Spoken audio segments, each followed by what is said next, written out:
মিরপুর 11 থেকে আমি আপনাদের সঙ্গে যুক্ত হয়েছি এবং আমি এই মুহূর্তে একদমই মিরপুর 11 নম্বর যে মেট্রো রেল স্টেশনটি রয়েছে সেই স্টেশনটির নিচ ধরে মেট্রো রেলের উপরের লাইনটি এবং নিচের মেন রুটটি ধরে কিন্তু মিরপুর 11 নম্বর বাস স্ট্যান্ড হয়ে আপনাদেরকে আমি নিয়ে যাব মিরপুর 6 নম্বর 11 নম্বর বাস স্ট্যান্ড হয়ে একদম 10 নম্বরের দিকে। তো ভিউয়ার্স, যেটি আমরা জানি যে বর্তমানে প্রেক্ষাপটকে ঘিরে আইন শৃঙ্খলা নিয়ন্ত্রণে রাখার জন্য সরকার কারফিউ জারি করেছে। তার পরিপ্রেক্ষিতে আমরা যেটি দেখেছি যে আজ যদি ফ্রাইডে অর্থাৎ শুক্রবারের কথা বলতে চাই, আজকেরই চিত্রটি কিন্তু আমি আপনাদের সামনে তুলে ধরেছি। সেটি হচ্ছে যে আসলে রাতের বেলা কারফিউ যখন চলাকালীন অবস্থা মিরপুরের রাস্তার চিত্রটি কি সেটি কিন্তু আপনাদেরকে আমি দেখানোর চেষ্টা করছি। এখান থেকে আপনাদেরকে একটু ঘুরিয়ে যে রাস্তাটি দেখালাম সেটি হচ্ছে মিরপুর 11 নম্বর বাস স্ট্যান্ড। তো মিরপুর 11 নম্বর বাস স্ট্যান্ডটি অতিক্রম করে সামনে যাওয়ার পরে কিন্তু একটি ইউটার্ন রয়েছে এবং ইউটার্নের বাম পাশে কিন্তু রয়েছে বাংলা স্কুল এবং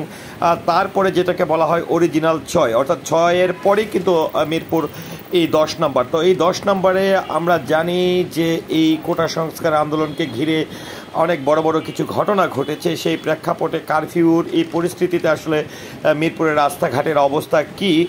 আর আরেকটা জিনিস আমি বলবো যে আসলে আমরা যারা সাধারণ মানুষজন রয়েছে, যেহেতু কারফিউ চলছে, সেক্ষেত্রে কারফিউ শিথিলের বাইরে আসলে যখন কারফিউ চলাকালীন সময়ে অবশ্যই আমাদের নিজেদের জন্য আসলে নিজেদের সাবধানতা অবলম্বন করতে হবে। তারপরেও আসলে আমাদের বিশেষ প্রয়োজনে না বের হলেই নয়, তাদের জন্য আসলে আমি মনে করি একটু দেখানোর চেষ্টা করছি যে আমি যেহেতু জরুরি কাজে আমি নিজেও বের হয়েছি, যেটি আমার না বের হলেই নয়, সেই প্রেক্ষাপটে আমি একটু দেখানোর চেষ্টা করছি আসলে মিরপুর 11, 10, 6 এই যে রাস্তাগুলো রয়েছে, এই রাস্তাগুলো আসলে রাতের চিত্র কি। আমি যখন এই ভিডিওটি ধারণ করছি আমার বাসার খুব কাছাকাছি, আমি একদম 10 নম্বরে যেতে পারিনি, তারপরেও চেষ্টা করছি যে আসলে মিরপুরের রাস্তাতে কী ধরনের গণপরিবহনগুলো চলছে, কী ধরনের মানুষ, কী পরিমাণে মানুষের উপস্থিতি রয়েছে, কতটা নিরাপদে আপনি এই রাস্তাটি ধরে যাতায়াত করতে পারবেন, সেই সকল তথ্য এবং চিত্রটি দেখানোর চেষ্টা করেছি। আরেকটি জিনিস বলতে চাই, সামনে কিন্তু ইন্ডোর স্টেডিয়াম, সেখানে কিন্তু একটি আর্মি ক্যাম্পও কিন্তু অস্থায়ী হয়েছে।